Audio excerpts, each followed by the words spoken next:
Welcome to Destination Divergence, episode 69. This is the Winds of Change group. Nice. Last time, after y'all had successfully acquired the second ancient stone tablet of giant magic, the second fragment of magic, Carrick's compass pointed west, sorry, whoa, completely the opposite of what my brain said. Yeah, there. The magic compass works in strange ways. It pointed east, so y'all headed west. Joke's on them. We could choose our own direction. Indeed. You briefly discussed what could be in that direction. Is it going to be a volcano? Please let it be a volcano. And Nakarth quietly feared that it would be the quarry port of Darkhat. And that is indeed where you all ended up going. God damn it. As you approached, you saw one of the extremely tall monoliths of the quarry, of the inspired specifically, the Hanbalani Alta, which channels psionic energy in some unfortunate ways, as you have seen previously and prevented previously. But this one appears to already have been completed long ago. Beyond this monolith was a towering city with lots of very tall, pointy buildings, all made of reflective blue and steel colors. Almost crystalline. It is extremely cold here. Sorry? I was about to ask, what was that material? You said I would know it, but I didn't get it. Oh, Nakarth would likely recognize it as crystal, but it is a metal alloy from your homeland, Nakarth. Okay. Do you make Chris knives out of crystal? It is a fairly strong material, though a bit brittle, but it is mainly used for its exceptional conductivity to psionic energy. Cool. So either storing, transmitting, all of the above, and weapons made from this material, Nakarth would know, tend to be a little more effective in the hands of someone who is has some psionic talent of their own. Oh. That's what you would know I need about. brass knuckles. You already Crystal have knuckles. eldritch claws. You have like tattoo brass knuckles. Why not both? Tattoo brass knuckles is amazing. Fair. Goodness, that is amazing. That's basically what they are. Yeah, but they they're can once a stretch day. out with ink and slice. That's true. You need an insignia of the claws, is what you need. Yeah. Anyways, y'all headed into the town, found it was extremely cold, and so you found some warm clothing, and decided to go on more of a shopping trip in general, since people seemed civil enough around here. No one seemed to take notice of you. You found a few strange merchants, one who was very skittish, and you managed to haggle the price down on an expensive spell scroll, and the other who was a bit creepy and offered to drop the price on the spell scroll if they were allowed to read your futures without telling you what they were. You were all very hesitant, but by the end of it, everybody signed up to have their future read, and you cut the price of the most expensive spell scroll of the day by more than half. And so you returned to the ship triumphantly with the materials ready to craft all of the goodies you've been waiting to craft. Excuse me. Only it was towards the end of the day and you had to turn in for the night. So you did. You woke up the next morning with terrible headaches, each and every one of you. And Anka didn't wake up at all. Not for a few minutes, not after you all checked in on her and Clemens cast Protection from Good and Evil, which finally woke her up and she had the same splitting headache. Y'all decided to get the hell out of town with your airship, fly it high above the city, and that is where we left off, early in the morning, with terrible headaches, high above the gleaming cold city of Darkhat. What do you all do? Well, I assume this is why the city was so peaceful. I assume the monolith is literally crushing everyone's spirit. Well, then we'll have to do something about it. How explosive are we thinking? I assume our best bet would be to do something similar that we did to the other monolith, but I don't know how much energy that one will store. It probably will store a lot.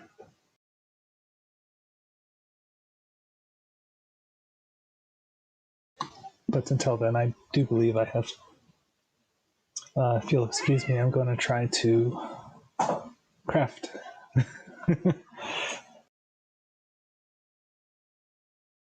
You want to? How long does your crafting take?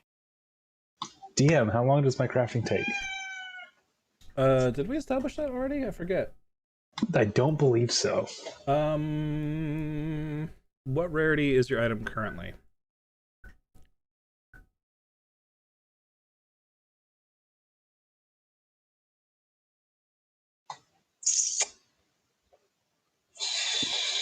I don't think we established that either, other than their dormant robes of the reverie. We are very organized, aren't we? Let's see. So the current effect is like an extra key battery per day kind of deal, right? Yeah. Okay.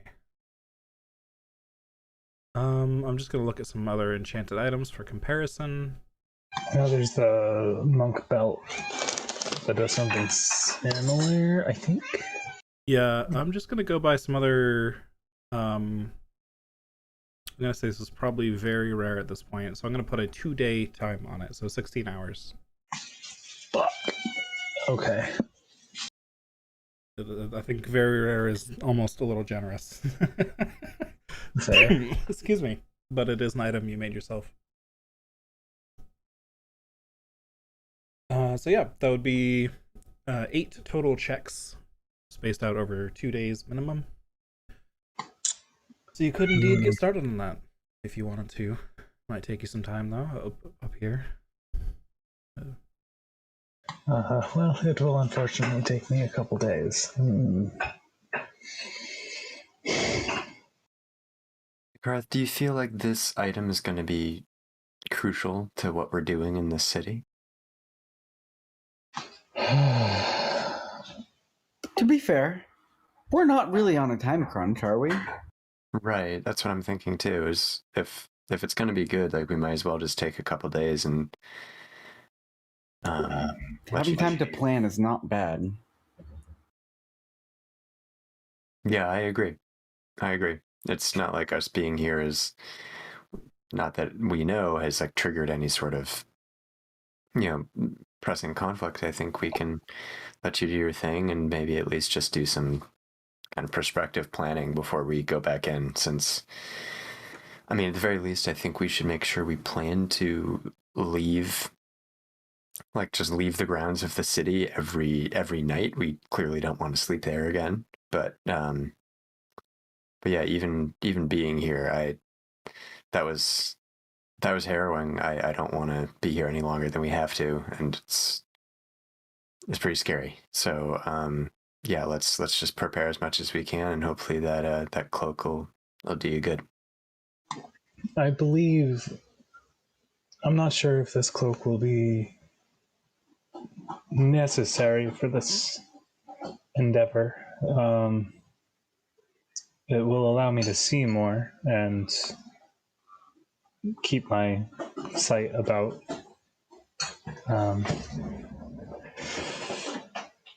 Basically, I won't be able to be blinded, I believe,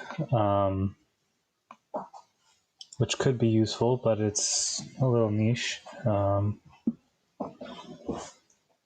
Otherwise, we should probably just hit the monolith fast and hard. Well, I am not too sure about that. I don't think this is going to go like the snakes. This is like a fully fledged city. I would imagine they have all sorts of powerful folk guarding the tower. It's been there for years. And I've now unfortunately given them a day to prepare. Probably. I have very I'm very concerned about giving away my identity. I, on one hand, let them come, but on the other, I fear I may have made our job more dangerous.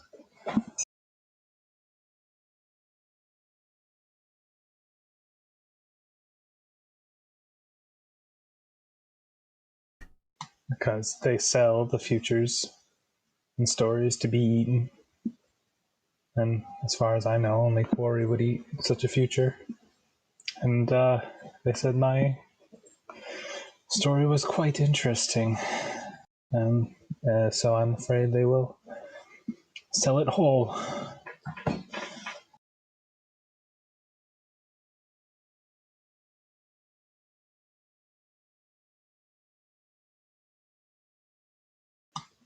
So yes, while they will have some powerful people,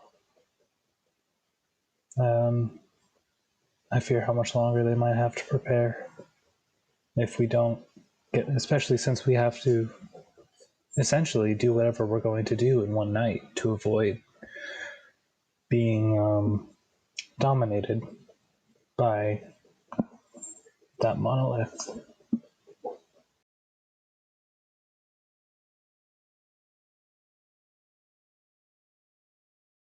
Yeah, I'm not opposed to just hitting this fast and hard, but I really don't know where to start yet. Eric, have you, now that we're in here, can you pinpoint where the tablet is specifically? I mean, my guess is the monolith, but I haven't actually confirmed that. I can take a fly around the city. Yeah, let's do that. I'll come with you. Awesome. I actually wanted to buy a couple more things, so that works. Think Clemens will stay behind unless they really want more people in case of like ambush or something. I think the two of us should be okay. It was fine. Yeah, and like we can both. I feel like we have both good ability to flee if we need to. So Yeah, for sure. And at least if one of us dies, we're guaranteed to be able to get the other person up pretty much. right. Yeah, so Good squad. it's a good combo. The all healer meta. Perfect. All right, so you want to just do that now? If Nikareth is going to work in his robes. Yeah, I think that's what I'll do since we want to try to find more information. I can at least spend this day. Yeah. Just to be clear of the idea here, you're leaving the airship up high and then both of you are just flying down because you can just fly? Correct. Okay. That feels good to me, yeah. It's just gauging the situation here. Cool. Yeah, the less conspicuous, the better.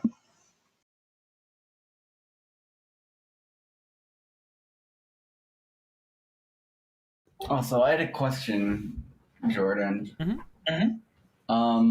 I was looking at the rune carving stuff, and I noticed they use like certain tools, but I don't have proficiency in any of those tools. Can I still try and make those checks? I believe so. I believe you just wouldn't add your proficiency modifier. Right. I can double check that somewhere. There's the crafting roll.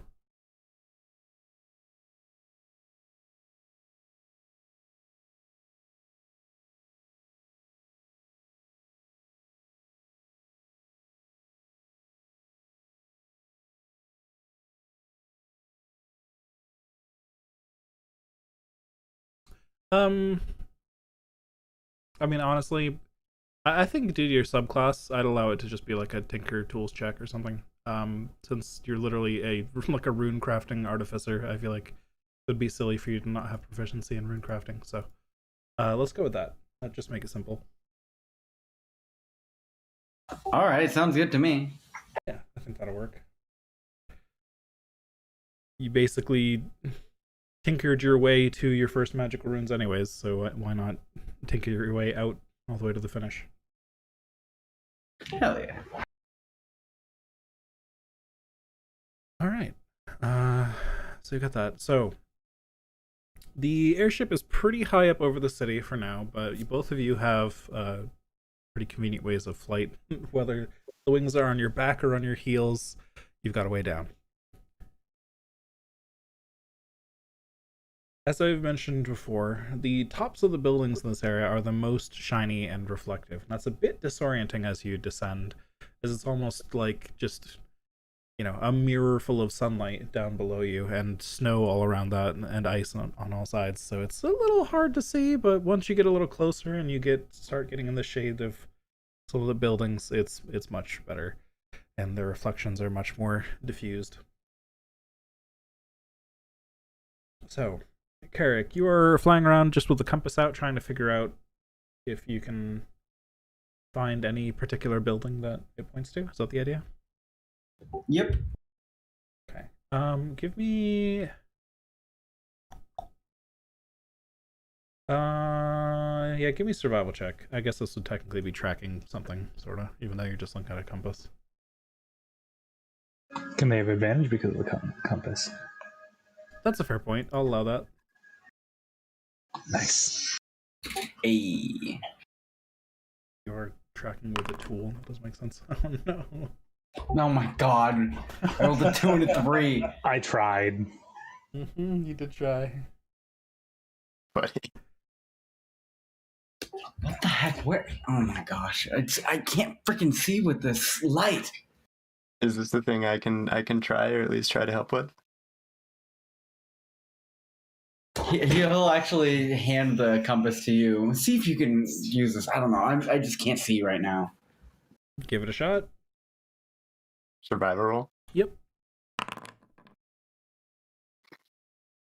Alright, Wow. both of you descend on the city, and not only were you disoriented by the light flying in, but you also feel just a pressure on your minds as you descend. That little headache you were feeling earlier starts to creep back in, and it makes it hard to focus as you fly around. And some of these buildings look very similar to each other, and you start to wonder if you've already flown past that one, but what, the compass just moved there, didn't it? But that's the same building as before, or maybe not? And then you stand still and you just look around, and you look back down at the compass, and it's also pointing in a different direction. There's some weird stuff going on here.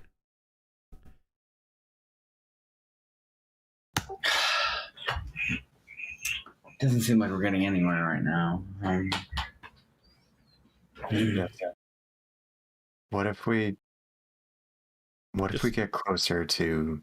For the record, as well, I'd say that was about a half an hour of flying around, because it's a big city, and you have fast flight speeds, but still takes you a while to fly around.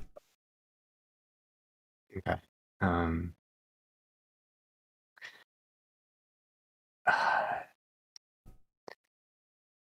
mean, let's look at it. Is it just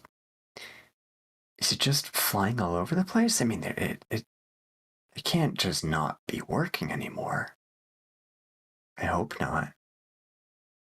Like, I know we're getting confused, but I mean, I want to iron out whether or not the compass itself is just broken for here. I mean, it brought us here. Well, I wouldn't be totally surprised if the psionic energy from this tower is powerful enough to disrupt it. Yeah. I don't know. Let's fly down to the market and just take it on foot for a little bit. Okay. Yeah. All right. So you settled back down to the street level of the city, and it is silent and empty. There are no pedestrians along the streets. There's only the sound of the nearby bay in the distance and the ocean wind whistling through some of the streets here in the city. It is cold. You're in the shadow of these great buildings, but it is still very bright due to the reflection of the sun on the shiny buildings.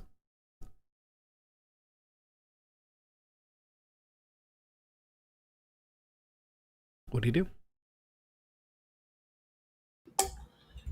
I want to see if I can find a place that can sell me some primal essences and arcane if they have it. What rarity is he looking for? Just uncommon and common. Okay, let's get ready to bargain. Okay, so you're going back to the market specifically? Yep. Okay.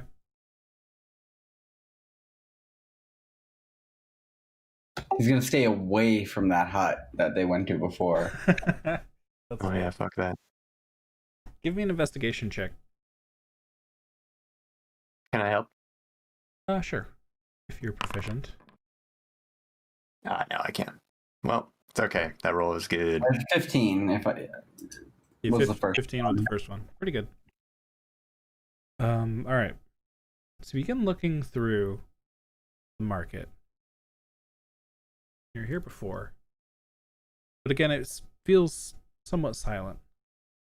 Not nearly as much commotion as there was before. There are no kiosks set up in the middle of this place. So you approach a shop and you look inside, and you see someone. Apparently, not apparently. They appear to be in the process of checking out. They have a bag of, looks like coins in one hand. They're pulling coins out with the other hand. But they are just repeatedly pulling a coin out and setting it on the counter, staring down on it, and pulling a coin out and setting it on the counter, pulling a coin out and setting it on the counter. These coins are now just like spilling off the side of the counter onto the floor. Nobody's reacting to it. There's another person at the counter who's just staring off at a wall to the right.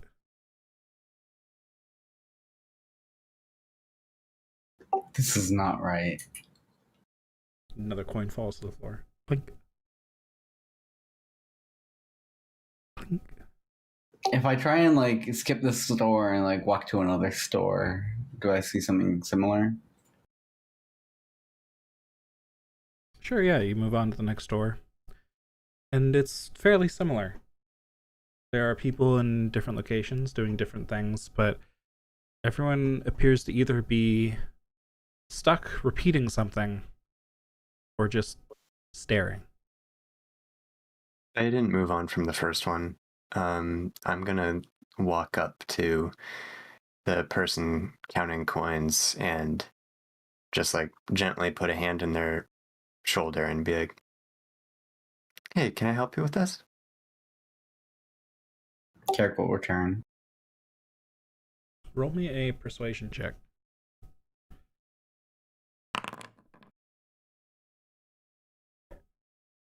You put your hand on their shoulder and there's no response to it, so you kind of like give them a little bit of a nudge, like hey, are you there? And they kind of shrug you off and just keep pulling coins out, putting them on the counter. Pulling a coin out, putting it on the counter. They're getting pretty low on coins in their sack of coins at this point.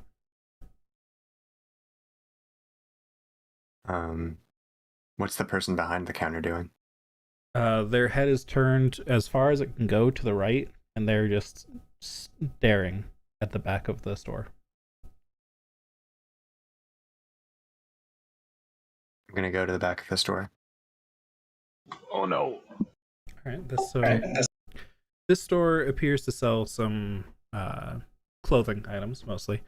Much less fine than you came in here to purchase previously, but there are mostly, nice warm jackets and other bits of articles of clothing and such.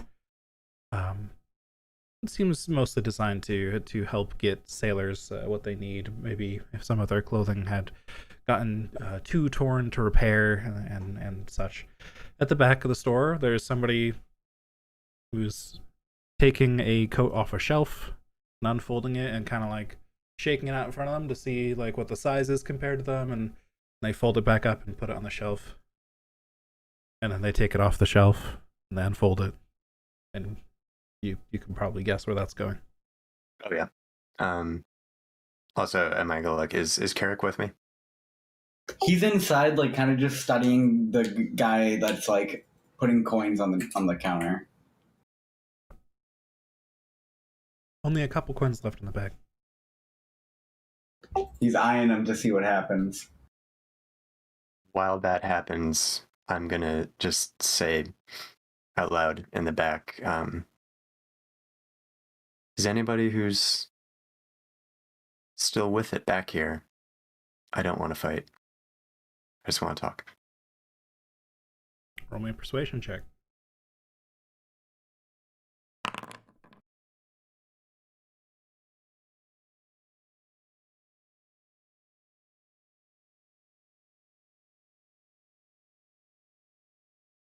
The person who's taking things off the shelf and putting them back on kind of pauses for a second. Says, This is a nice jacket, isn't it?" Puts it back on the shelf. Takes it off the shelf. "This is a nice jacket, isn't it?" And one by one, people throughout the store start to talk. They start to narrate what they're doing, or remark about it in some way. Somebody is trying on a new pair of boots. Says, this one's too tight. No, not a good fit. Shoves it to the side. Puts it back on. You can see his foot is starting to form blisters from doing this repeatedly. "No, this is too tight." Takes it off. Shoves it to the side. And it's just kind of this growing cacophony of voices. Not necessarily growing louder, but as more and more people start to chime in with what they're doing, or talking about what they're doing, since you wanted to talk.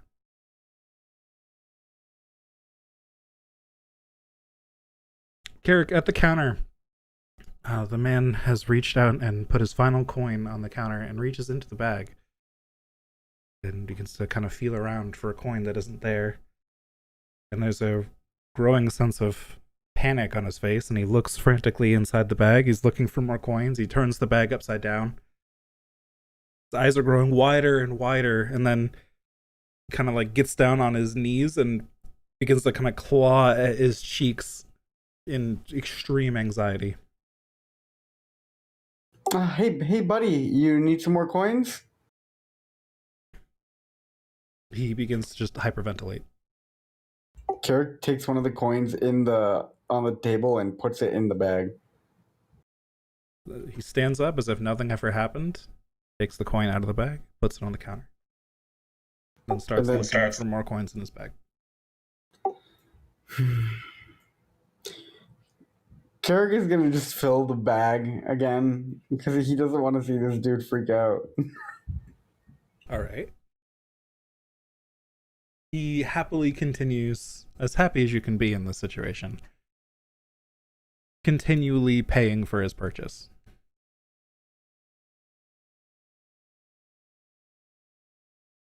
Can I try to cast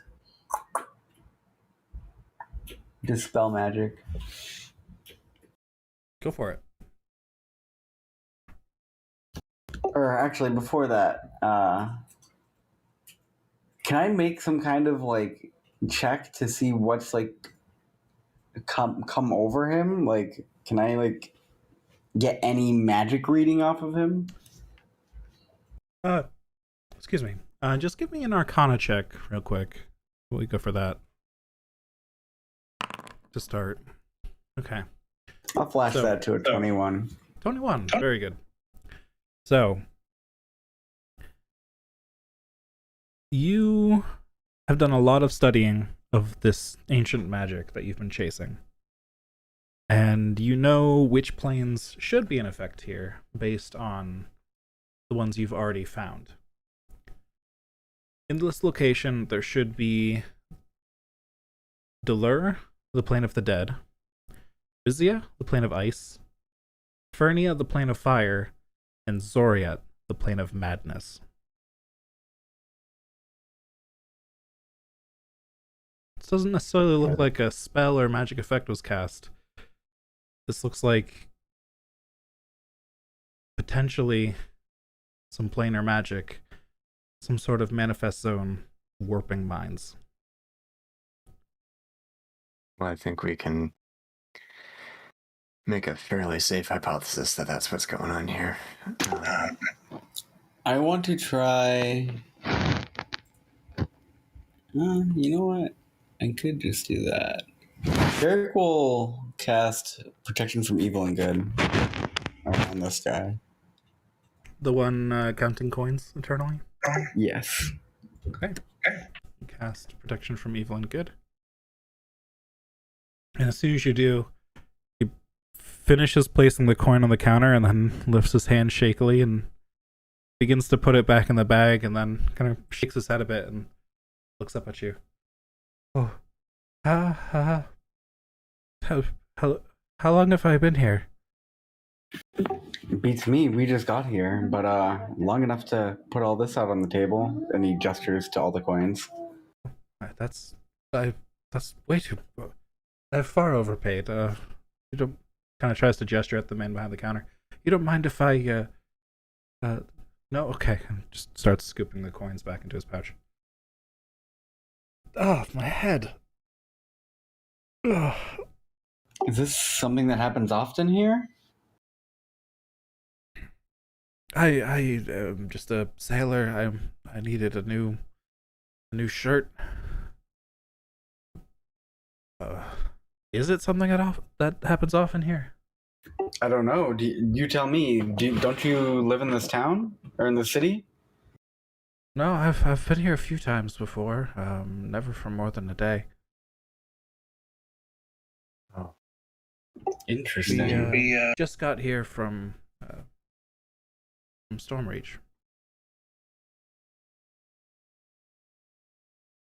from Stormreach. What Yes. day?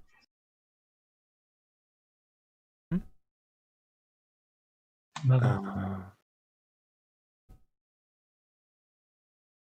do you tell me? Do you remember the past morning? Do you remember getting into this shop? Let's see. This morning, yes, we all woke up. I realized I had a hole in my shirt. Too big to fix. So before we departed, I was gonna head into town, get a new one. And then I came here. Yeah. That sounds like pretty much it. I don't remember having this headache earlier, though. It's, why do you ask, though? It's still morning, yes? Oh yeah, it's still morning. That's not the problem. You know what? I'm actually we've gotten a little bit confused ourselves, as you can see, going around here. It's a little rough right now. When remind me what's the date? When did you when did you get into town? I'm sure from your journey you must remember like the date on the ticket when you were to make land yesterday. What was that date? So me as the DM has not been keeping track of the date accurately on the calendar for many sessions, but he will give you the accurate date. Then out of character. Oh, Yeah. it's the correct one. Yes, It's he not. gives you the accurate date. And that's today? Or Well, you asked for what yesterday was, so Yes, he would say yesterday. he would be able to tell you what yesterday was. Yeah. oh, okay, so he got here actually yesterday. Cool. Okay. Is the shopkeep all right? Hello. Waves his hand in front of his face. I would get yourself somewhere. Maybe go back to your room for a while. I think there's something no good happening right now, and I want you to be safe. I haven't paid for my shirt yet. I guess I tried to. He won't take my coin. Yeah, I would just maybe leave a few coins on the counter. Oh, okay. Yeah, that's reasonable. You tell him what happened if We will do. excellent. All right. Yeah, you just Puts you a go few on your way. coins on the counter, pulls the string on his coin pouch, tucks it under his belt, and heads on his way with his new shirt.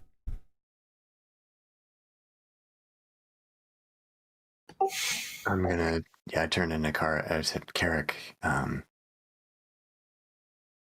this is no good.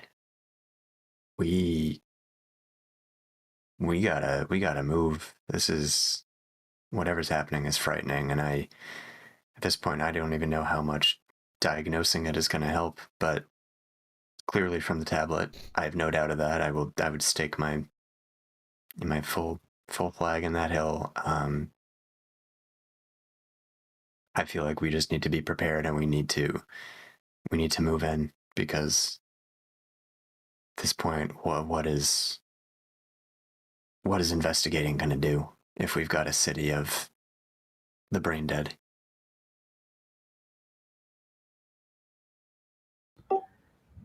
Yeah, this is not ideal.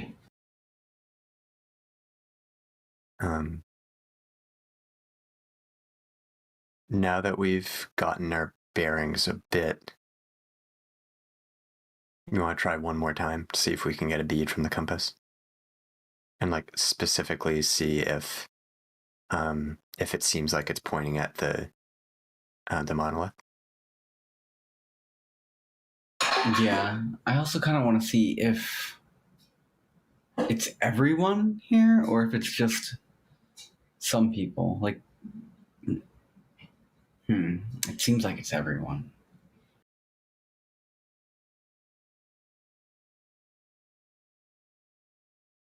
Yeah, let's check out the compass. Yeah. All right. So, guess we can. Well, maybe we. What do you think we maybe? I'm sure we can see it from where we are, right? The monolith.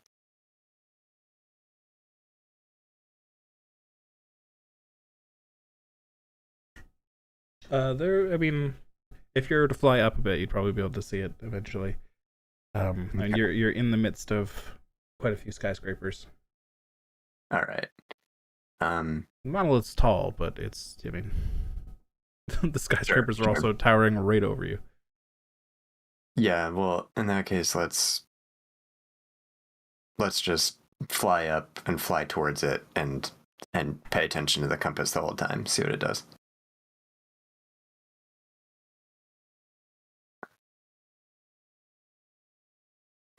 Wait.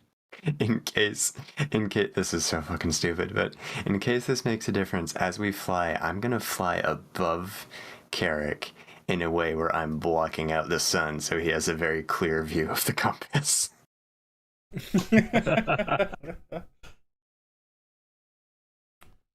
Okay. Fair enough. So yeah, if you're trying again, you're getting higher above the city instead of flying around amongst the buildings. You can make me another survival check. At advantage. Go get him, Chief.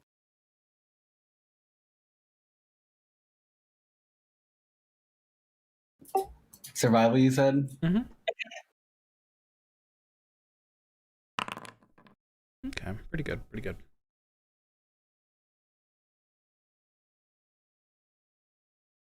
So, you fly up over the city. And you notice the compass is pointing off towards the monolith after all. So it'd be good to fly in that direction. And then the compass just flips 180 degrees. So you turn around and you try to fly back that way. And then the compass takes a 90-degree turn right. You follow it. And every minute or so, it seems to just blink in a different direction.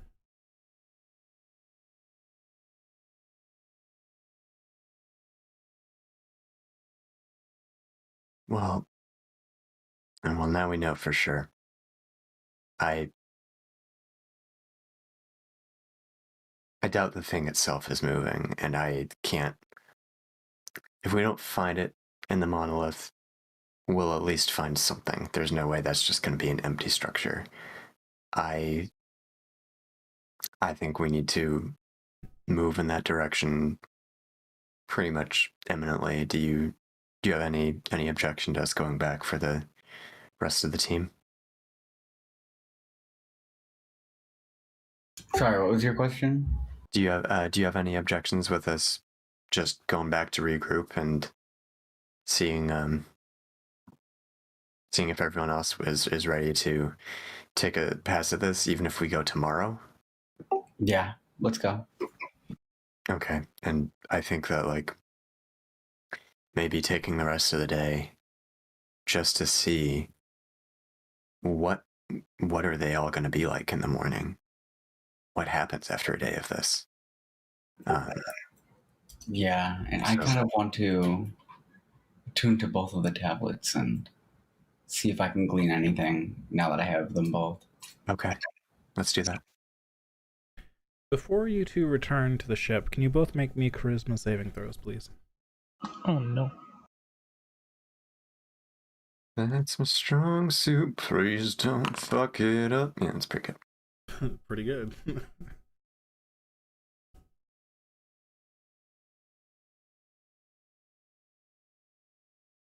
Sorry, what was the check? Charisma saving throw.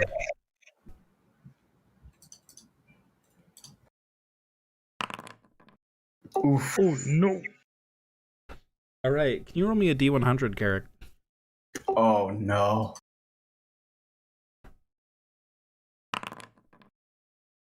Okay. Oh.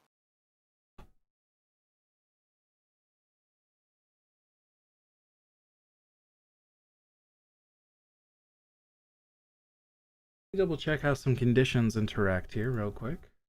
Oh no. Oh no. So you both begin to fly up and away from the city. You're already over the city, correct? You're kind of flying around above it to try and figure out the compass directions? Okay. Just gauging the situation here, first off.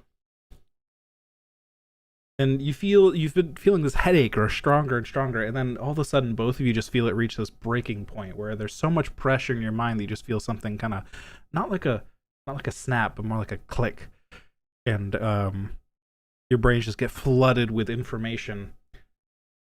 Faye is able to resist it, but Carrick, unfortunately, this time you weren't ready for it. Your mind was already thinking about how you were going to use these tablets ahead of you, and this flood of information caught you by surprise, and you are temporarily paralyzed.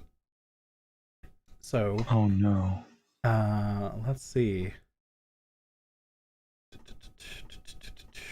You are incapacitated. You can't take actions or reactions. You can't move or speak. Automatically fail strength and dexterity saving throws. Attack rolls against a creature have disadvantage, or have advantage rather. All attacks against a creature are a critical hit.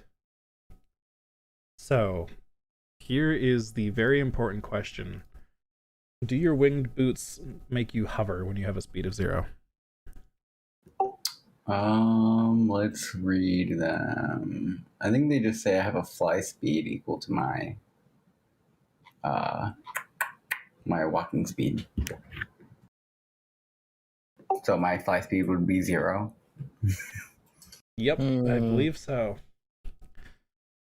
So, Faye, you're flying along with Carrick when all of a sudden he just seizes up and just the arc that he was following alongside you just begins to gently descend until he's arcing towards the ground. I catch him. All right, can you make me a dexterity saving throw? Oh. Okay. Faye dives down underneath Carrick. And now, can I get an athletics check? Oh no. Try and, because you're trying to catch somebody who's falling who's either your weight or heavier, probably. Yep. So Faye, Okay. you use. Sorry. I cast polymorph. Okay, Into a rock. you're holding on to Carrick, and you try to flap up with your wings, but you're just not gaining any height. He's too heavy. He's got too much equipment, and so still maintaining your grasp on Carrick as you're plummeting towards the very spiky skyscrapers below. You polymorph into what? Rock. All right, your wings explode into the much larger wings of a rock, and you easily carry Carrick up at this point, who is not limp in your grasp. He seems completely tensed up. Like every single muscle is just fighting against each other. Okay, and with my extremely fast speed, I go back to the ship. Indeed.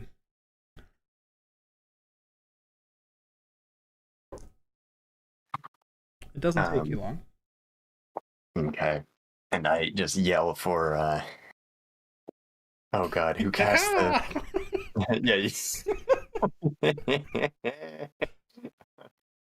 Yeah, that first, actually, as I'm coming, is just wild cacawing. And then I land, immediately transform back, and then just yell, who had the protection from good and evil cast?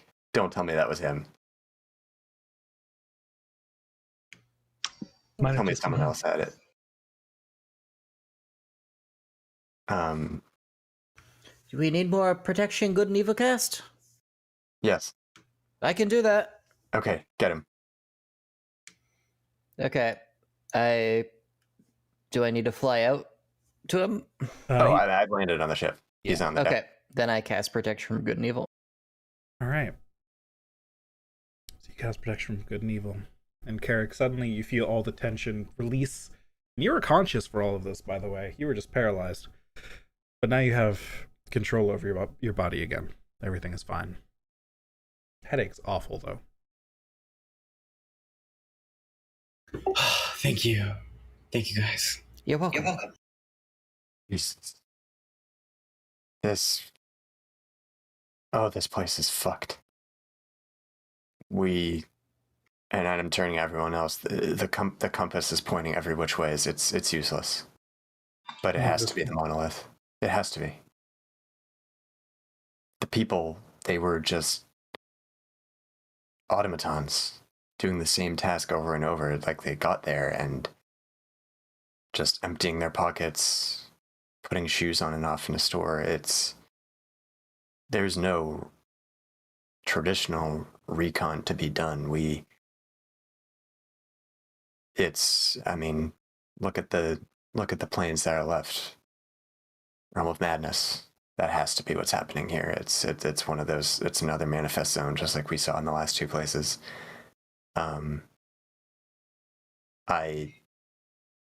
It's really, I can't describe it, but it's very twisted and not like the more surface level nightmares we've seen before. But Nakareth, I understand now why you fear this place. The quarry are fearsome. We need to strike at the monolith. I'm not only terrified of what will happen to us if we're here longer, but God, I can't imagine it having been this bad for so long, and for these people to even still be alive.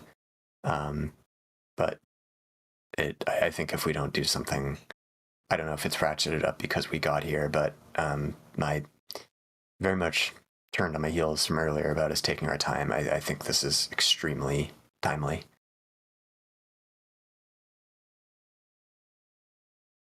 What time of day is it at this point, Jordan? Probably be almost noon, a little before. Still morning. Are we going to be able to bring the ship, do you think, or will we need to do it on foot? We need to bring the ship.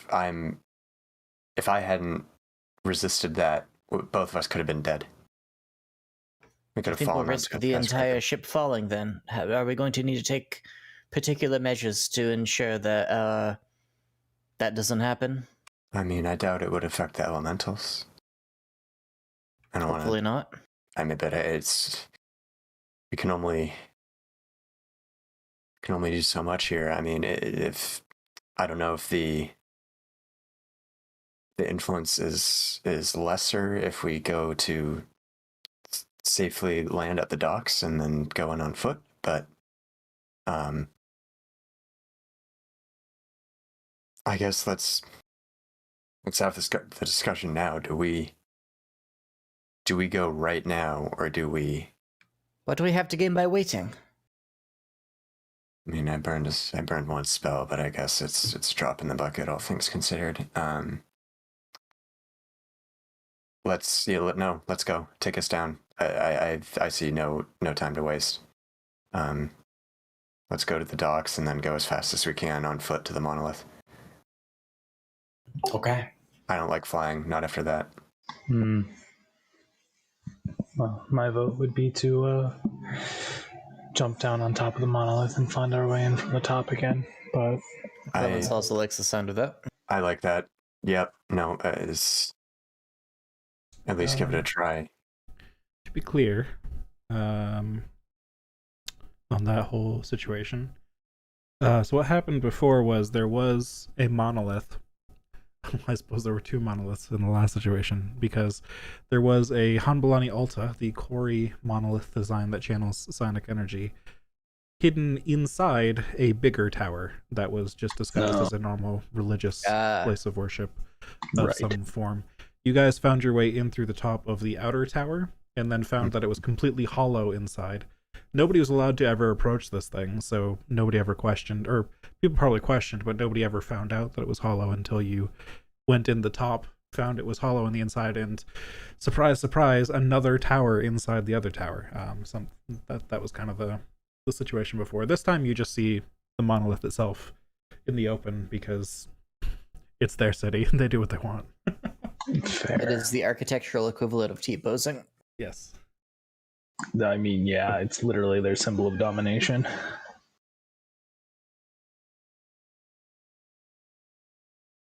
All right. I mean, I guess we could just go to the docks then. Since I don't think. I believe the only entrance will be on the bottom again. Yeah. Yeah, in that case, then that's still my preference. What do the rest of you think?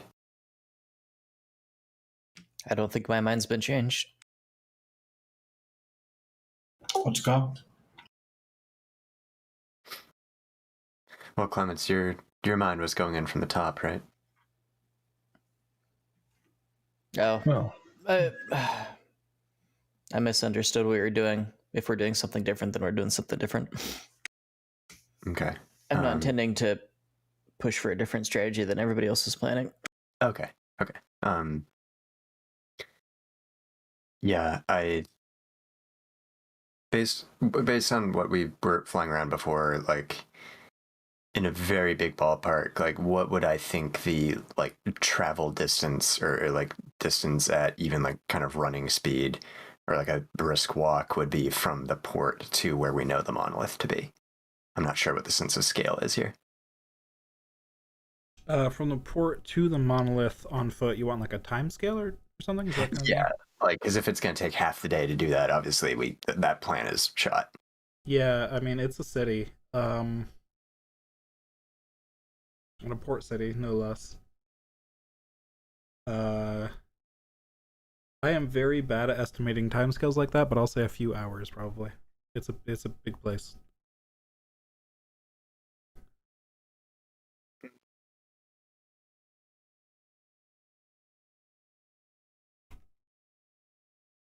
I mean, it's still early. We might as well still go for it. Does anyone disagree? No. All right. no. Let's go. So bring it down to the port. All right. Before we do that, how many checks could I have gotten in while we were waiting? Like one or two? Two probably, yeah. From the morning to noon-ish. And it's wisdom plus proficiency for Weaver's tools? Yep. All right, then I'm just going to roll an insight. That works. Did we set a DC? No. Okay, going to a table of very rare items. Okay, it is now a DC 18. DC 18, 16 hours.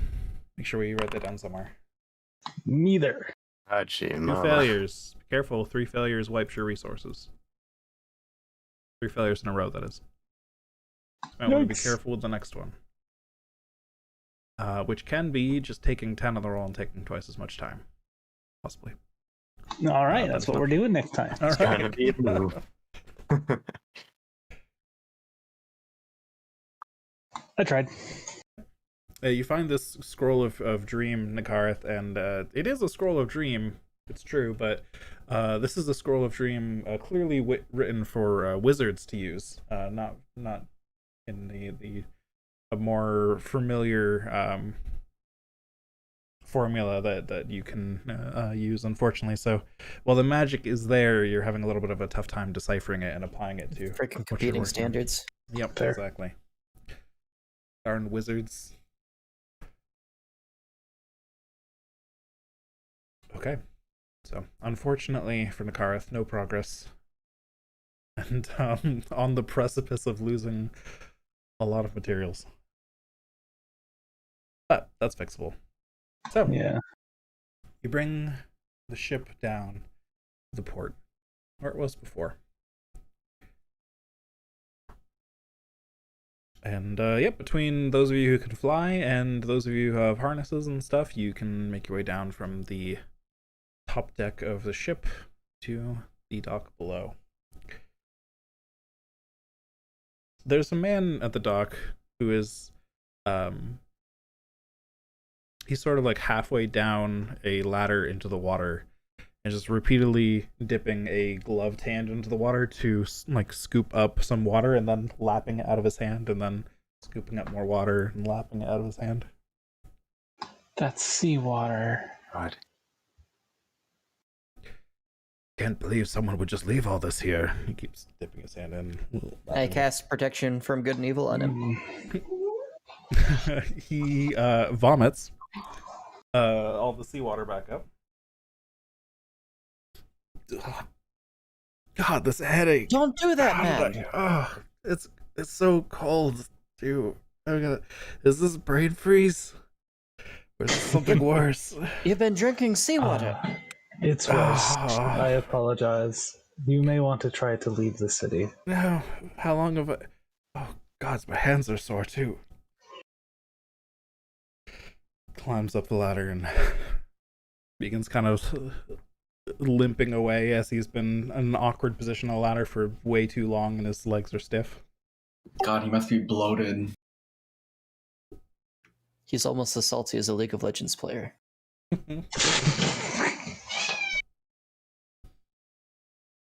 Kieran, I've been loving your cat, by the way. Oh, me too. Oh. Delightful. The cat is You're welcome. Fantastic. He is a chatty little man. It's adorable. I love it. My girlfriend's over here like, I'm sorry, but it's his dinner time, so he's naturally Of course. not going to shut the fuck up. I'm going to summon Oh, I love Fire that. Elemental before we go any further. Ironic. All right, you are all warmed by Clemence's toasty fire elemental. Slightly less bulky than last you saw it. As unfortunately, this place did... Oh, actually, technically speaking, this place doesn't enhance elemental spells, but it does enhance fire spells, so I'll give it to you. If you go for fire elemental again, this is again a beefy fire elemental. Oh yeah, it's Actually- lemon spring time. This is this fire elemental appears smaller than last time you saw it, but brighter. The flames are arcing higher and definitely warmer. Excellent.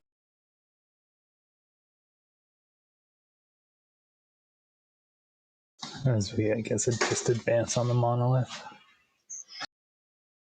Okay, so you Yeah. begin walking in that direction. Bit of time passes. The streets are, again, as I mentioned, fairly empty, though you do occasionally come across somebody who is just like repeatedly shoveling snow into their mouth, or lying on the ground, just kind of rolling back and forth, kind of muttering something that sounds like language, maybe, possibly. Oh, these poor souls. You I believe only the Nakarth notices at one point somebody who kind of comes around a corner, sees you, and then like nopes out and just turns and runs away. But they didn't look like anyone crazy. They just looked like someone who was scared of everything right now. And so you continue on. I've only got one first level spell slot left, so I don't want to be just handing out good and evils willy-nilly, but if we see someone who's, I don't know, maybe can be of some use to us, maybe use it on him. I do really. I mean, this is happening everywhere. I feel that. Yeah, we'll help everybody by just destroying the tower. All right, so you continue on. Can I get a round of charisma saving throws from the group of you? Yay! God. Oh boy. Alrighty. 19. Oh my god. D100 from Carrick, please. But Clemens and Faye and Nakarth are all fine. 70.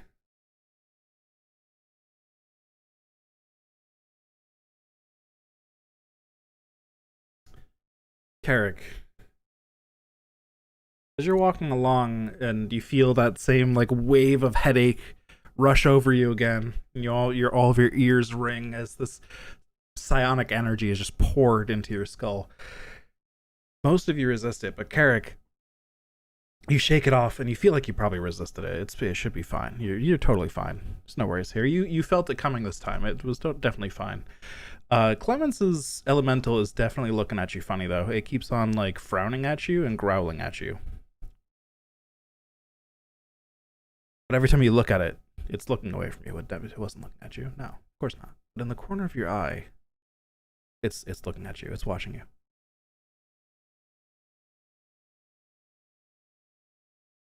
Carricker's gonna stay behind the elemental so he can watch it. All right. Stay behind the elemental so you can watch it. Just for the duration of this, you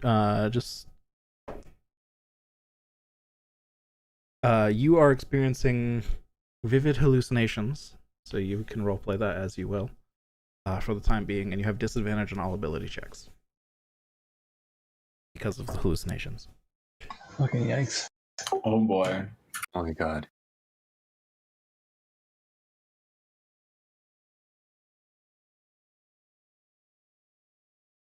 Your elemental has eyes in the back of its head. What on earth are you talking about? Of course he doesn't. Turn around. See, there aren't any there. He's watching me. Carrick, you may wish to cast protection from good and evil on yourself. Okay. And he'll do that. Okay. Okay. You're so tall, Garth. Thank you. Yeah. The effects fade once the spell kicks in.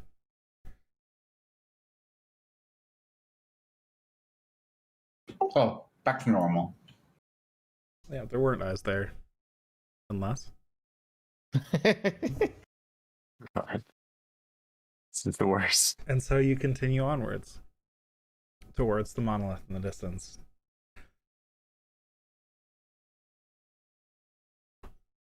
The city is strange.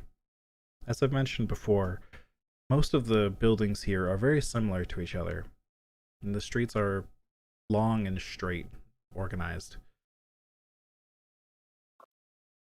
You're pretty sure you're getting closer. But are you really sure? How sure are you? Sense of scale in here is very messed up. You take more steps, you look up, the tower looks the same as it was. Take more steps, you look up, the tower looks the same as it was.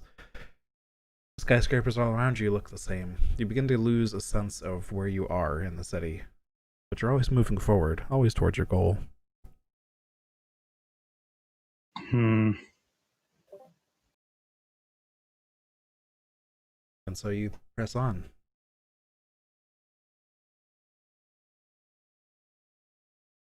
More time passes. Something's not right.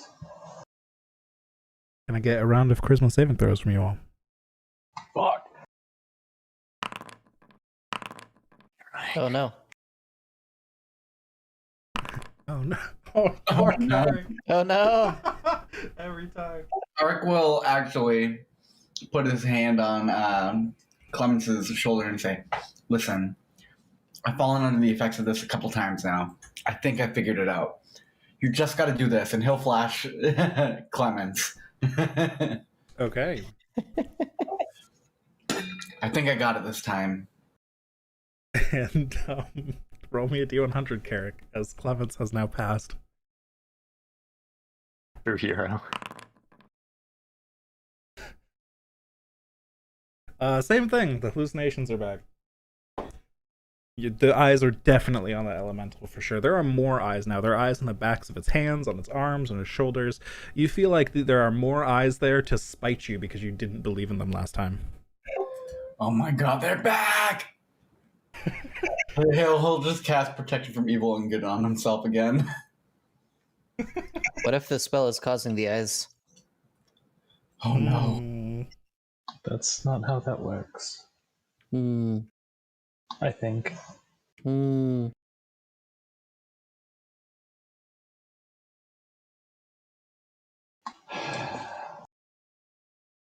Still got a long ways to go. Slow going through the cold city. You all press onwards? Now, Yes? is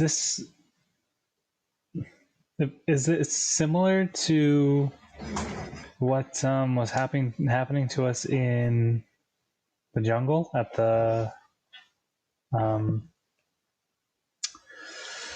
Yanti? Oh, I see what you're saying. Roll me an insight check.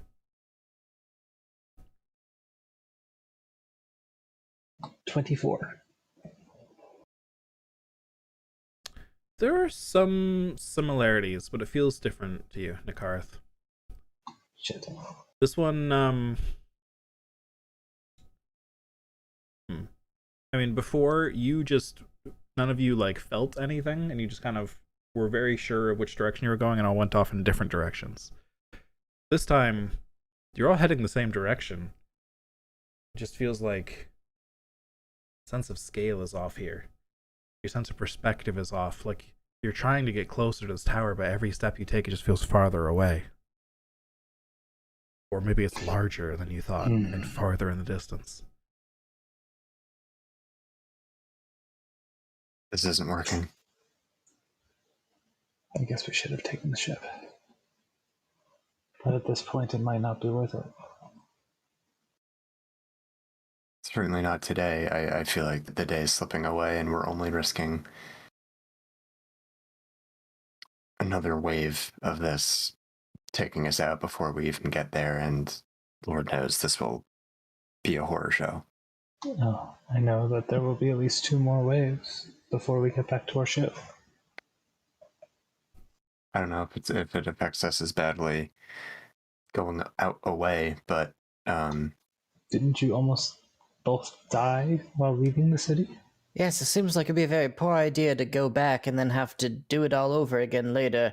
There was a mathematician who told me about that thing once. He said, it's like if your ship sinks and you're like, oh, we don't want it to sink, so I can't remember now.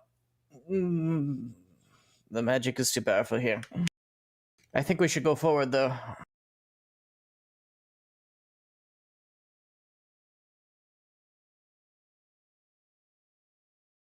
I'll take one more round of this, and if there's been no tangible progress, then I can't go any further. We're gonna pass the point of no return. But I'll do one more.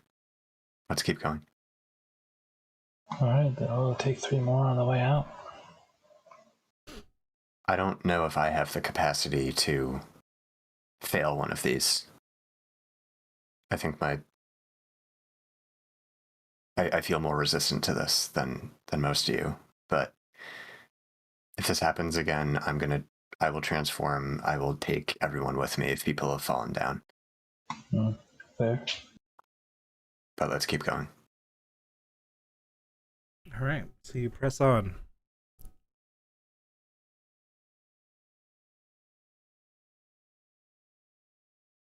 You can feel the weight of your steps now as it's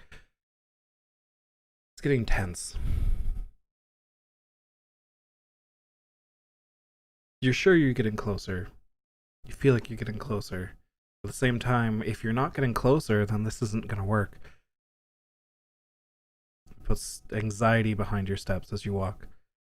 But you push on, and you push on.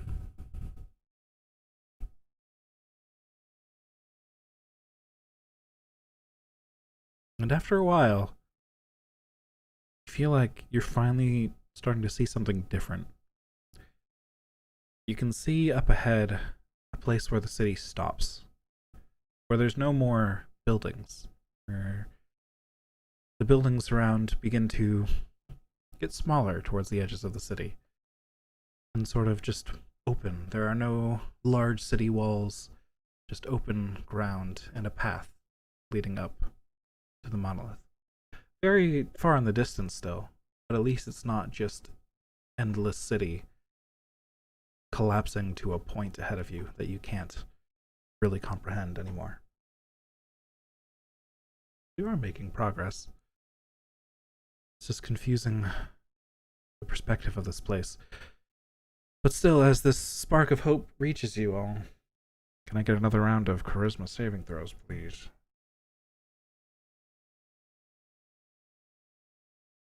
When I feel it coming, can I try to inspire people? No. Can you try to what? Carrick. Try to inspire people and just give them a burst of energy to stay with me, just saying something like, you can do it this time, guys. I believe in you.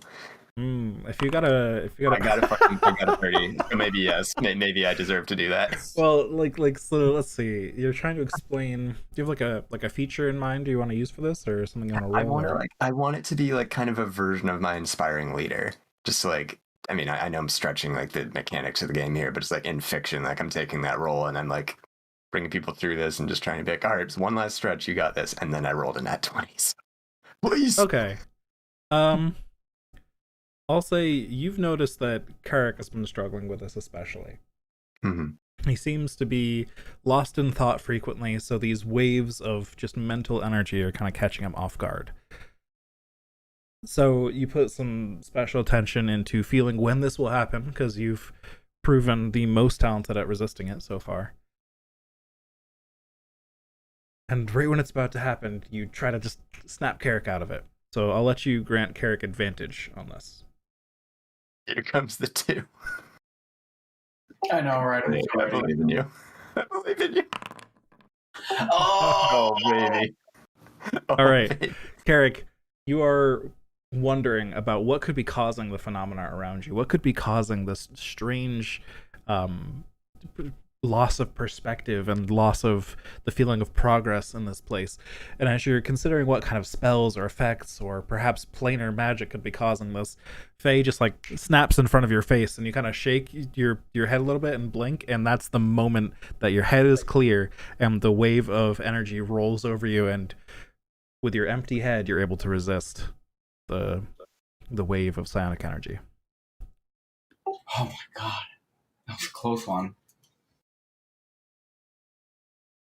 Thanks, Faye. You got it, bud. Good job saving it. Let's hurry down this last stretch. I don't know what it's gonna be like for us to turn around at this point, so I think we gotta commit.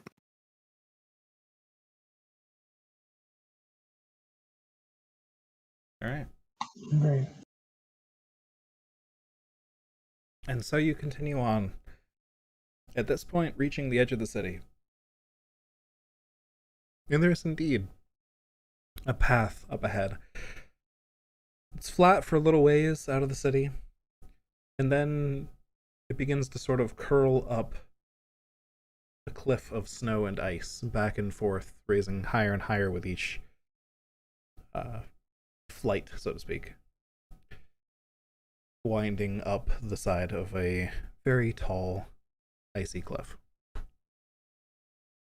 And at the top of this cliff is the monolith, now towering over you all, tall enough that it can blot out the sun and leave you all in shadow.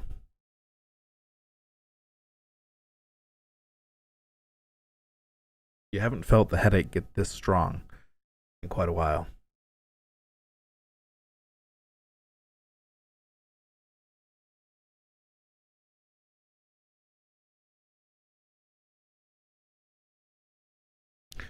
Carrick, your compass is pointing up to the monolith.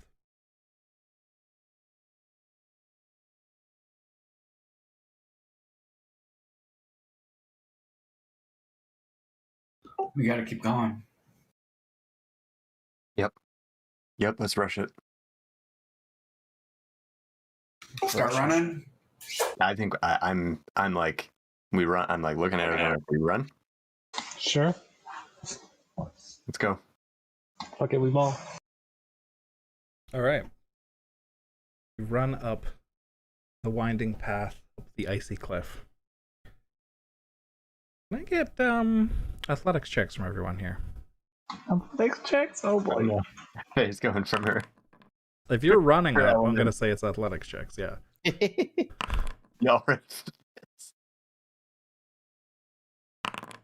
Oh, poor Carrick. I'm going from God, fire I leader to struggling kid in gym class. I don't think Carrick's rolled above like a 5 until that 11.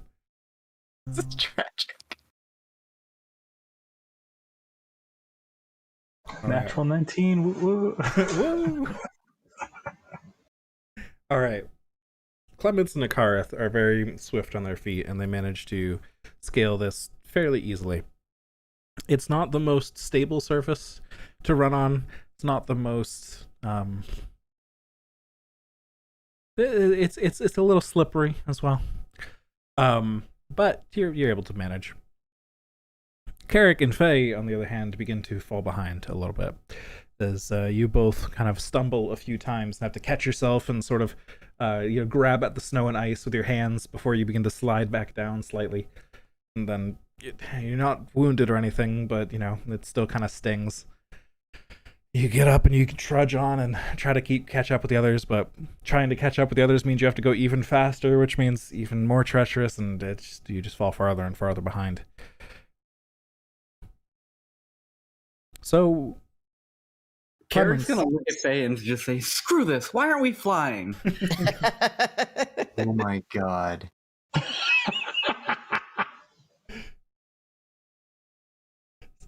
I stop for a moment and I just look at the ground. And then I start flying. Yeah, You reached the climactic part of the boss fight where you remembered that you could go Super Saiyan. I imagine. Oh yeah, like my burst has been charged for like the past 2 minutes, and I go. Faye has like just fallen and hit the ground with her hands on her hands and knees, just like, my god, looks at the ground and then just wings sprout out while she's on her hands and knees and pull her straight up. Like, didn't even bother to stand up, just wings. And away you go. So Nakareth and Clemens, you two are almost near the top, and just when you start to think, where are the others? Where did they really fall that far behind? Should we go look for them? And then whoosh up the side of the cliff right beside you, kind of kicking some of the snow up at you a little bit, comes Faye with the giant eagle wings, I think they are, right? Like eagle wings? Something of that nature on Faye, I believe. Minor eagle wings, yeah. Yep. And Carrick on his winged boots soar up to the top and beat you to the top. Because going vertically is a lot better than going horizontally back and forth. Okay. But you all make it to the top roughly at the same time. And before you stands Hanbalani Alta, the giant inspired monolith designed to channel psionic energy from the realm of dreams, Delcor. This one appears very old. It's not fresh and new like the last one you've seen, but it's still... Its shape itself hasn't been eroded. It's not like a ruin. It is well kept, and it appears magically preserved, but also the area around it, there appears to be like a stone structure beneath it, a foundation, which has been crumbling for quite some time. Definitely worn into the surrounding area. Some of the sediment in the area has begun to kind of settle in on top of and around this foundation, making it as much a part of the terrain as it is an artificial feature. You're not sure what the purpose of the foundation is, though, considering this monolith, much like the last one, is hovering about 10 feet over it, with a hole at the bottom. Much like the last one you saw.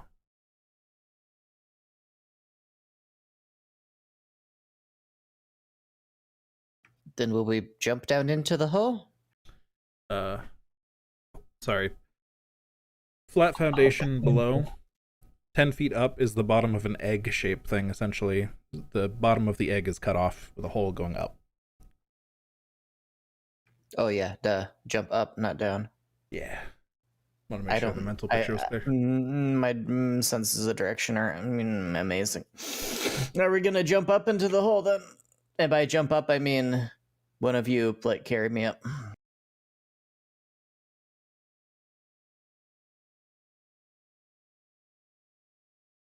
I can't carry anybody because I'm too weak, but I can carry myself. Could you just give me a bit of a boost if I jumped really high? I mean, Carrick and I can probably like just, boost you, one on each cheek. I don't know, man. Okay, we could just do it the old-fashioned way, I suppose.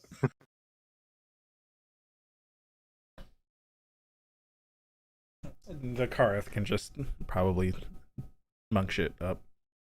Oh yeah. The For 10-foot fucking sure. vertical leap to the wall run vertically again. Yep. Classic monk stuff. That sounds completely reasonable, doesn't it? Yep. When you say it like that. I love monks. Pretty great.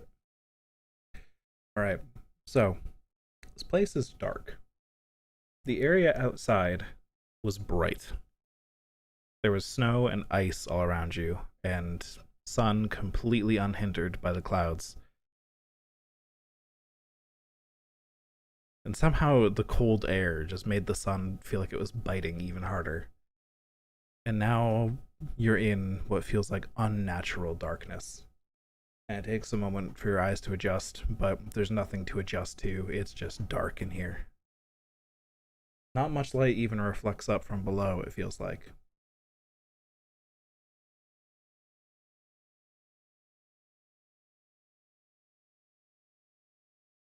So Clemens is going to stay near her elemental to squint in whatever little light that it casts. Oh, that's Gonna right. I do forgot all- about the elemental. I guess I wonder how he got up there. I think elementals can kind of fly, sort of. Just kind of Most of them T-pose can. and ascend Can up. Can the actual summon elemental ones do it? Because I know I'm regular taking a ones look. can. The air It one has can a fly. Right, it has just a regular it has a burrow speed. Can it just kind of put a hand on the egg and burrow upward through it? Well, it looks like fire has a walking speed, earth has a burrow speed, air has a fly speed, and water has a swim speed. So it looks like fire is the only one that walks, unfortunately. Rip fire. Okay. I'm going to put my hand on its searing shoulder and thunderstep us up Okay. because I don't have any other option. You just you hope the magic kicks in quick enough as you reach out and just you're gonna touch something hot, so you just kind of tap it and cast the spell at the exact same time instead of gripping it and let your hand be seared. And you manage it thanks to the power of Thunderstep. You go up directly 90 feet. Does it specify a point you can see, by the way? I think I'd let you do it either way. Unoccupied but... space you can see within range. Okay, you're flying blind here, but I'd let you do it. Okay, thank you. If you want Do you need me to 90 roll feet straight to? up. Yeah, that's the intention. Okay, so you just yeet 90 feet straight up. So I feel like that's more of a line of sight thing than I can. Is it light or not? Calculation. So that's fine. You yeet 90 feet into the darkness above. Fire elemental alongside you. I cast myself into the darkness. Indeed. And you went straight up. So what's your plan immediately after being 90 feet in the air? That's a very good question. I think this might be something good to ask. I am going to reach out and hope there's something within like handhold grasp. Is there anything in handhold grasp? It is very dark. Give me a we'll call this acrobatics at disadvantage because it's way too dark. Okay. A 20 and a flail 3. Out, you got close to the edge. You sent yourself straight up in the air, 90 feet, and you just begin to kind of feel around, try to see if you can find anything, grab onto anything. And you fall a little ways, and then your hand catches something, and you just grab on with all your might and try to shift your weight onto that. You feel a lot of pain in your shoulder as you do this, as you just fell a few feet before grabbing onto a ledge. And you're going to take 8 points of shoulder damage. Oof. Gonna need some physical therapy. Yeah, that one's not going to be pleasant, especially not tomorrow. By the way, do we have any temporary HP right now? Yep, you'll have your 19. Okay. You feel I like would do that every morning. You feel like your shoulder would have hurt if Faye didn't give you a pep talk earlier, but it's fine. You shrug it off because Faye believes in you. Perfect. All right. And all of our armor and weapons have been maintained. Yes, thank you. Yes. Good stuff. So Clemens is currently in pitch darkness holding on to something 90 feet up. Yes, and your elemental just plummeted. Oh, no. Unless you would have commanded it to do the same thing, in which case you can roll athletics at disadvantage for it too. I would not have Or thought athletics. to beforehand. I'll yell at him to grab something. Okay, as he's falling, it's gonna just try to grab something. So go ahead and acrobatics at disadvantage for it. Okay, 1 second here. The exquisite.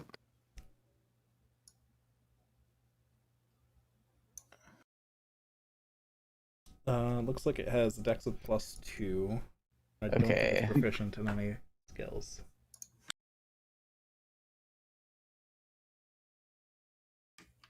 Godspeed, little man. Oh, 17. Okay. It falls down farther than you, but it appears to kind of shift its weight through the air a little bit outward from the middle of the I can't imagine it weighs very much. It's a bunch of plasma. It is, yeah, that's true. But it does walk along the ground, so I feel like it has to have some kind of magic there. mass to it. Yeah, some magical mass.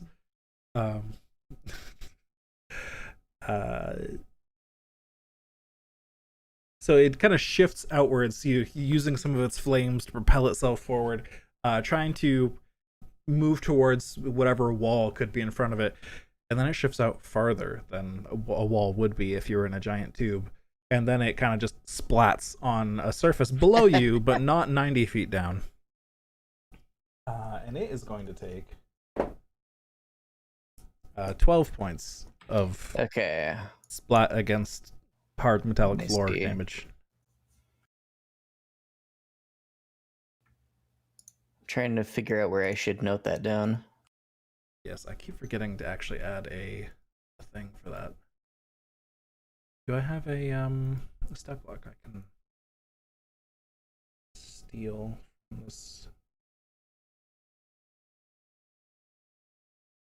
No, do not. I'm gonna use my copper for its HP. Okay, that works. You So said that was 12 damage? yeah. Okay, thank you. So again, it doesn't cast much light that actually like radiates out, but since it is glowing a little bit, even though it's very dark in here, you can see its location down from you a ways. How far down is it from me? A farther about 40 feet. Okay, I won't jump down then. Yeah, you are holding on to a ledge, and there's a bit of like wall beneath you going downwards. It appears to, like, as if you're in a bit of a tube shaped space. Yep. It appears to have gone beyond the edge of that tube farther out and then hit on the floor beneath there. Gotcha. Like there was an opening outside of the tube. So it's like, instead of grabbing an edge, it's just sort of hit Great. the edge. I can't believe every time we have the opportunity, I don't think to just buy a lantern. Nope. You'd think a fire elemental would cast more light. It really would be convenient.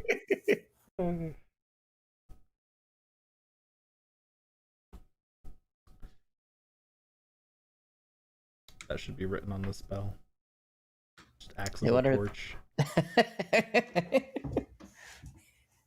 What are the rest of you guys doing down there? Well, I just yoke myself up into the herd of the beast, as it were. I mean, I'd been planning on just going up. I was gonna boost you with Carrick, but I guess you just kind of went for it.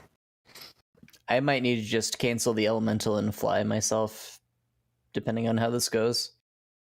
I mean, I think it's going Oh, good. Clemens is having a conversation about like, yeah, if you both boost me up together, then maybe I can. And then she has a thought and just explodes upwards. I don't know, straight up into the Hold air on. with thunder. Yeah. Yeah, I'm going. I'm following up behind her, and I'm gonna be ready to like at least just give her a shove back onto the wall if I need to. All right. And I'm sure Nakareth is just doing his monk shit. Oh yeah. I mean, you scale the wall in there. You find a ledge to climb up. It's the ledge where the elemental is laying. You climb up the ledge and you just see a burning medium creature splattered against the floor, not generating torchlight. Unfortunately. Magically.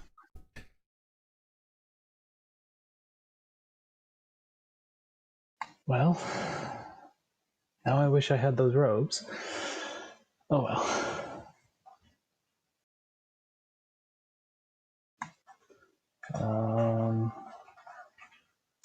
So if we can someone please give us some light? Well, I've already started to go up, but I have cast light on myself, so. Oh. There we go. Glowy Fey ascends. And this, So yeah. the vertical tunnel is narrow enough that light reaches the edges of it. But whenever you pass through an area that opens up around it, sort of leading to further rooms and things, you can see a bit of the floor and a bit of the ceiling on either side, but it doesn't quite reach the walls on either side. Some places it does, some places it doesn't. Especially some places that are a little more reflective than others. But yeah, this place is big. Seems like maybe part of why you misjudged the perspective of Force, because this place is so much bigger than the last one you were in.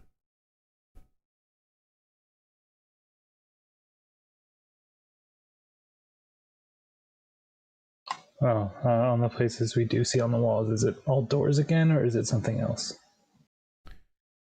So last time there was a large, like, hollow space inside the monolith, and that was just kind of covered with doors. This time, instead, the spaces that lead outwards from the tunnel. I should start doodling. I should do. So last time you had like a tunnel going up, and then it was like a big hollow space like that, right? Yeah, with more tunnel leading up. This time it's much more like narrow spaces, like repeatedly, like this, like much smaller, and you can occasionally see doors on these, like leading elsewhere in different patterns around the room, right? But it's not like coded in doors like the last one was. Interesting.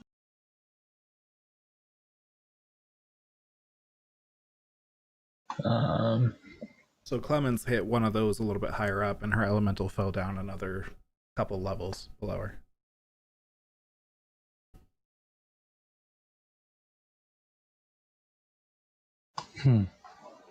So do we just keep going up until we find the top, or do we want to look around one of these rooms? How high have you all raised at this point, by the way? Did you stop where Clemens's elemental was? Did you catch up to Clemens? Starting with catching up to Clemens. Clemens, did you ever pull yourself up from the ledge? I certainly would have tried, yes. Okay, you could probably manage that. You're probably strong enough to do that. You were strong enough to grab the ledge and like not just dislocate everything while you're falling, so I feel like you're probably strong enough to climb up. Hopefully. All right. So you'll eventually catch up, Clemens. And you're sitting in a little room that is round. It's a cylinder with, again, the hole in the floor and in the ceiling. And there are 4 doors leading out of here, roughly evenly spaced. And then, sorry, I think I interrupted Nakarth, but I just wanted to figure out the situation. If it's anything like the last one, we should just go to the top, right? Probably. Well, this one's structure is already vastly different. It might be worth seeing what's on this level first. Yeah, let's give it a quick look. All right. All right. So you approach what looks like a door in the wall. There are several metal panels just kind of held tightly together. Who approaches the door first? Nakarth. Right. Nakarth walks up to the for any door. writing, yeah. And as you lean in to look for writing, the door just parts. Interesting. What's you in the can room? See, yep, beyond the door is a very short hallway. Hallway might even be being generous. It is a handful of feet deep, less than a dozen, and has a doorway on each side. So a left door and a right door.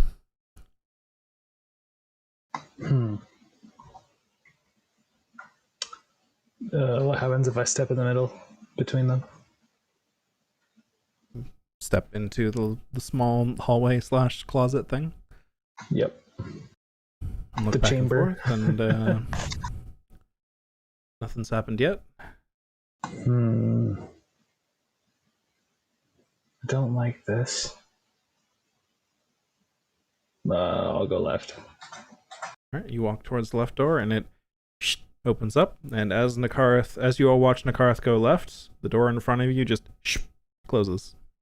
Oh no. And Nakarth, you see. Actually, do you see? Because the light just got closed out from behind you.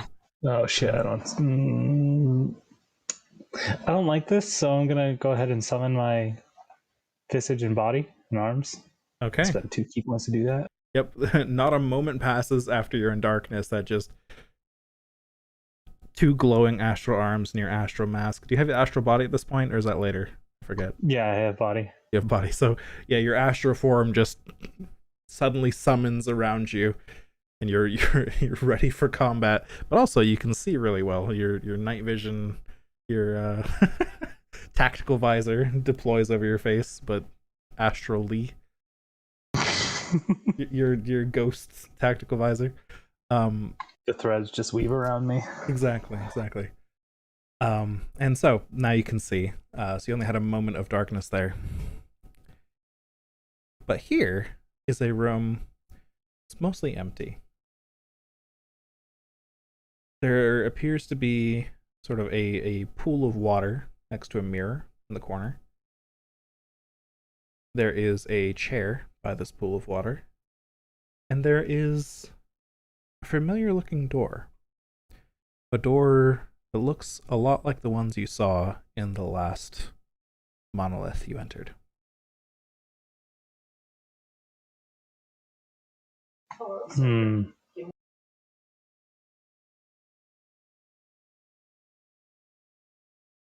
Sort of just, it doesn't quite reach the floor. It's more like a pod in the wall.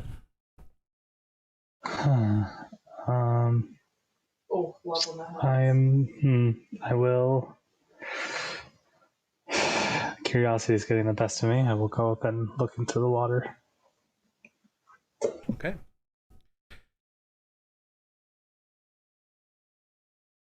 Currently, you have your astral form summoned. But you look into the water and you just see your own reflection.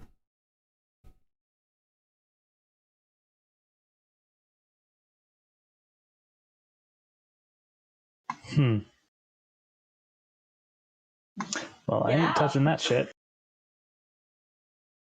I will turn around and try to exit the room. All right. You walk back towards the door and it just opens up.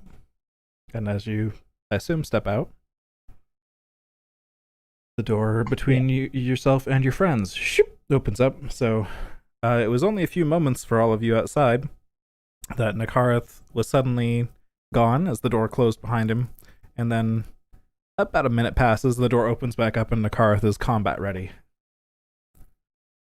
Oh, something happened there? No, it was just dark, and this place sets me on edge. There was a room with a pool of water. I couldn't tell how deep it was. A summoning door and a chair.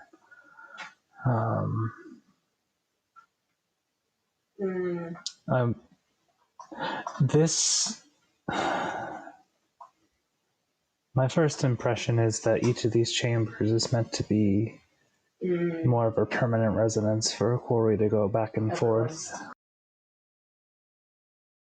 So this might be a quarry's home, more or less, on this plane.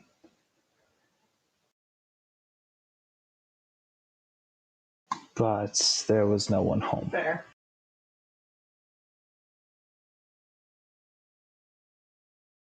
I didn't want to touch the water because, well, I didn't want to know what would happen. I wasn't sure what would happen. I couldn't. Now, when you said my reflection, did you mean like the astral self reflection or just me? Yeah, it was strange. You know that there was no light in the room. It was dark, and you were looking with your night vision. But when you looked at the pool of water, you saw your face, Nakarath, not the glow coming from your astral self. Strange. It was like there was enough light for you to see your face, but you know there wasn't. Or at least you didn't see any lights in the room. There was definitely something magical about the pool. I could not see I couldn't see my astral form, only my physical presence. It's unsettling. With all your quarry knowledge, is there any significance to that, or just another twisted facet of this hellhole? Sorry. Would I know anything about this pool? I don't believe you would, actually. Shit. Oh, fuck it. Hold on. I'm going up to the door. Does it open? You walk up to the door. It does not open.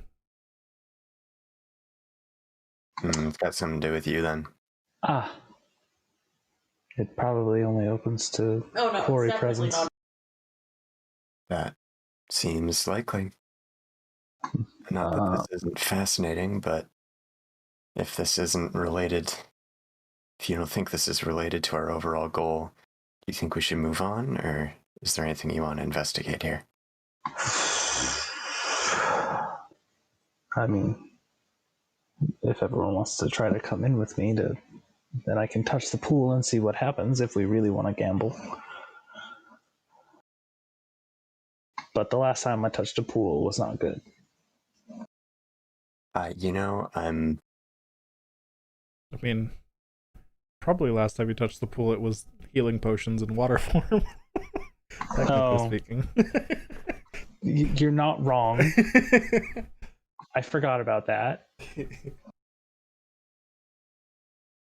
If the door doesn't want us in... Oh, fuck it, let's do it. Yep, everyone get close to the door. We're gonna have to shuffle in as one giant person. Nakara's just group hug us. Alright, you all right. bundle it's like up. that everyone getting the turnstile game. Yeah. Huddle up. Yeah. Everyone kind of Luckily, wanders none out of us the are too door.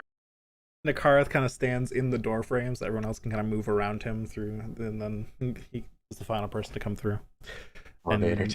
Now you're all kind of crammed into this little room. I mean, I say crammed. There's enough space for all of you, but yeah, Nakarath enters. You go to the same door you went through? Yeah. Okay, yeah, so you all see the same room that I described before. It is strange, though. Now that you've got light with you, and you're not just relying on dark vision, you can see that this place is...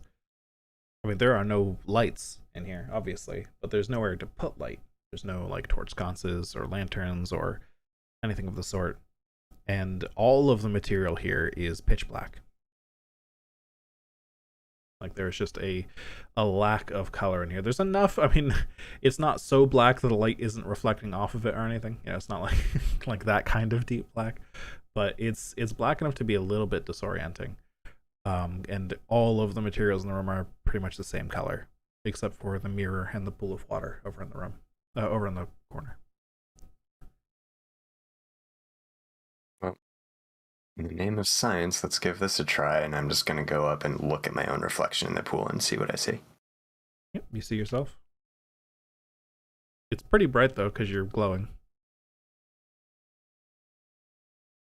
Well, that seems normal. Okay, anyone else want to look? I don't know if the visual factor is doing anything. Well, if I go stand where everyone can see my reflection in the pool, what do they see?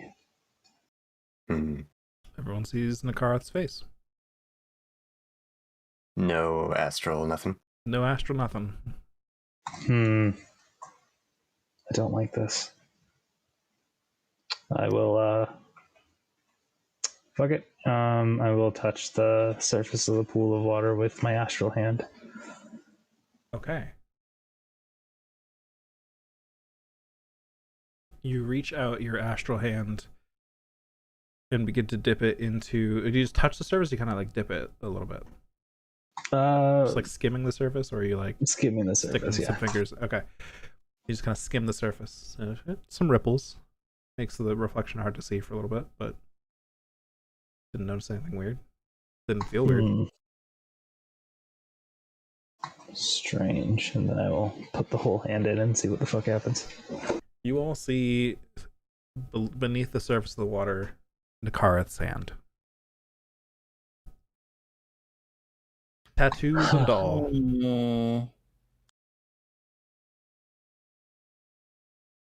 And when I draw my hand out, It's still the astral hand. Now put your real hand in. I mean, you just saw it in. But that wasn't... Wait, they're separate, right? Do I not know how the astral arms work? Well, You've got you look like you've got like a Goro effect going on, right? You got like the astral arms and then your real arms. well, the way I've been flavoring it the whole time is that it just kind of like goes over my real arms and like extends my reach more or less. Like the threads weave around my body. I just want to see what happens when your real corporeal form is in there. Then you want to put your little peats in, go little wet toes. Piggy dipping. Golden toes, baby. Piggy dipping in the piggy pond. Sure, fuck it. I'll put my astral hand like up to my elbow in the my real arm in the pool. Up to your elbow of your real arm without the astral arm? Confused with the orientation here. So you're like... Sorry. Yeah, I'll like peel back the... Okay, separating that part of your astral arm, and then you've got just your real arm, and you stick it into the pool. Okay. You all watch as Nakarath dips his hand into the pool, and it becomes the same, I believe, golden, right? Threads that you've... Yeah. As it just becomes woven out of the golden threads that form his astral self. What the fuck? Can someone please detect magic on this pool or identify it? I cannot. I can, if we sit for like 10 minutes, I can detect magic. Nekarth, I want your permission before I do this. May I dip? But I'm also. I gotta see what happens when it's a nun, Corey. Sure. We'll see what then happens. they died. Yeah, I'm just gonna put one hand below the surface, kind of facing up to see what it does. All right. Dip one hand beneath the surface. Looks normal enough. Twiddle my fingers a little bit. They react as you'd expect. Nice. All right, I take my hand back out.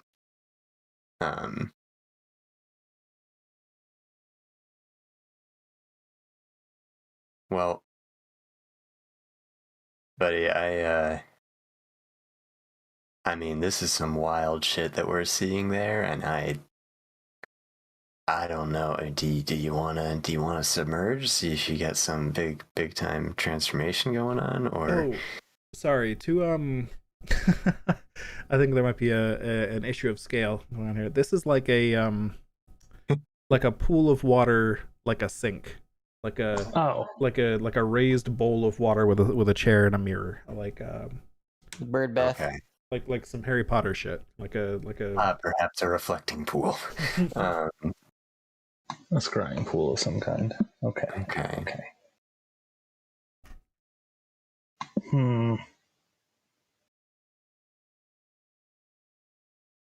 And anything strange, similar going on with the mirror, or? I look up at the mirror and no, it looks normal. You see your astral form in that one, the mask that's around you and all that. At least that works. I'm curious. I want to go see the right room. The room on the right of this little hallway. Do you escort your friends out, or do you leave them in this room? Oh, I escort everyone out. Before you do that, Carrick is going to say, I can cast Identify on this if you want me to try. It'll just take about 10 minutes. I think we've dallied long enough. I'm not sure it will matter. Okay. That's for the best. All right. So you all shift to the other room, and it's very similar. There's a different orientation. The bed is on a different wall, or the pod thing is on a different wall. There is another sink-like pool and mirror and chair, but yeah, it's just all kind of rearranged differently. Same deep dark colors, same sized room. Okay, quarry dorms. Good to know. All right. Yeah, we gotta head for the source then. Yeah, well, I guess we should start heading up until we see a floor that looks drastically different or reach the top. All right. As you decide this is your course of action, can I get a round of charisma saving throws from you all? Oh, shit. Back at it again. I don't know, guys. I got a good feeling about this one. Something tells me this is going to be the one. Hey! I'm glad I didn't say, like, well, this is going to be dramatic irony. Well, I was so ready for it. I was so ready for the two. That would be funny. All right. You all feel that same wave of mental pressure just sweep by, almost knocking your thoughts aside as it travels through your brain. And you recover. Look around and checking on your party mates. Everyone seems okay.